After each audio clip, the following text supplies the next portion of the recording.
Même avec une grosse communauté de détectives amateurs en ligne, certaines réponses nous échappent toujours. Bienvenue sur WatchMojo français, aujourd'hui nous faisons le décompte du top 10 des mystères non résolus d'internet.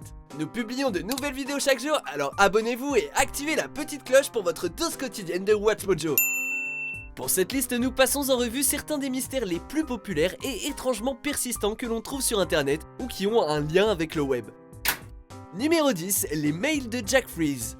On connaît tous des contes effrayants d'esprits qui communiquent avec notre monde, souvent grâce à un médium ou au Ouija. What a crock of shit. Mais Jack Freeze, mort d'une crise d'arythmie soudaine à 32 ans en 2011, préférait un médium plus direct pour parler à ses proches, les emails. Environ 6 mois après son décès, ses amis ont commencé à recevoir des messages de son adresse email personnelle. On sait ce que vous pensez, c'est easy de pirater une boîte mail. Le truc, c'est que le mail faisait référence à des conversations privées qui ont eu lieu avec Jack en personne. It said, I'm watching. Did you hear me? I'm at your house. Clean your f***ing attic. Malgré plusieurs théories, aucune explication définitive n'a été trouvée. Numéro 9, Valor pour Tamaulipas, alias Courage à Tamaulipas. S'attaquer au cartel mexicain finit presque toujours de la même façon, 6 pieds sous terre. Mais dans l'état de Tamaulipas, une âme courageuse a décidé de prendre le risque. Il ou elle a créé une page Facebook pour écrire et partager des informations sur l'activité liée au cartel pour renseigner et protéger les citoyens. En choisissant les réseaux sociaux, cet admin mystère a pu parler sans perdre sa tête, un exploit auquel se sont essayés de nombreux journalistes via les médias traditionnels sans succès. Si la tête de l'internaute est mise à prix, son identité reste secrète même après sa retraite en 2014. Numéro 8, le Bitcoin. Vous connaissez forcément le Bitcoin, la cybermonnaie qui a attiré l'attention de tous les médias. Elle a été adoptée par les spécialistes de la technologie, les avant-gardistes de la finance et le milieu criminel. Bitcoin is better than currency in that you don't have to be physically in the same place. Pourtant, l'histoire de son origine est très obscure. Le système du Bitcoin vient d'un certain Satoshi Nakamoto, mais il s'agit d'un pseudo pour quelqu'un dont l'identité reste cachée. D'ailleurs, certains pensent que Satoshi n'est pas seul et qu'il s'agit d'un groupe clandestin de programmeurs visionnaires. Et avec la valeur actuelle du Bitcoin, Nakamoto, quelle que soit son identité, posséderait l'équivalent d'environ 16 milliards d'euros fin 2017. Numéro 7, oct282011.com.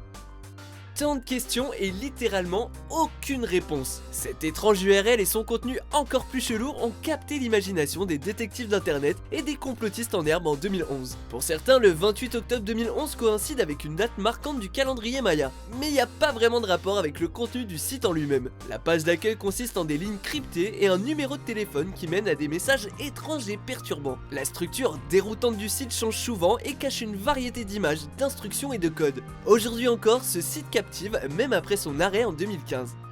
Numéro 6, 973 EHT Namu 973.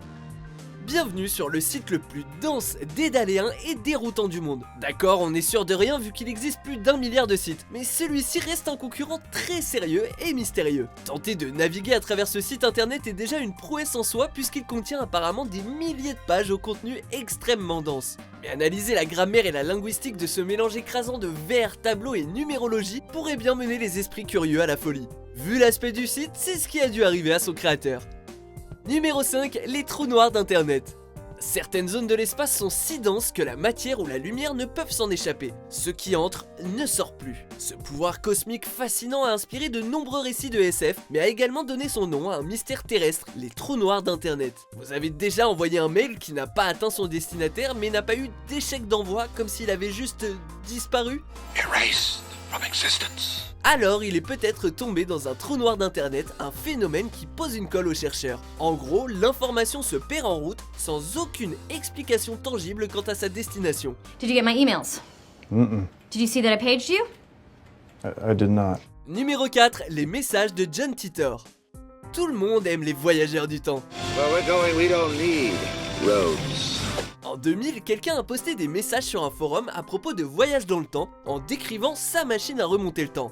At first, I pushed the lever forward ever so slightly. Identifié par la suite comme étant John Titor, il nous a averti quant au futur, son futur, l'an 2036. La plupart de ses prédictions ne se sont pas réalisées, mais il dit venir d'un futur parallèle et donc pas garanti pour nous. Certains disent avoir trouvé les farceurs Larry et John Haber. Cependant, il existe toujours des internautes qui croient en la bonne foi de Titor. La vérité, on ne la connaîtra peut-être jamais. Are you saying it's from the future?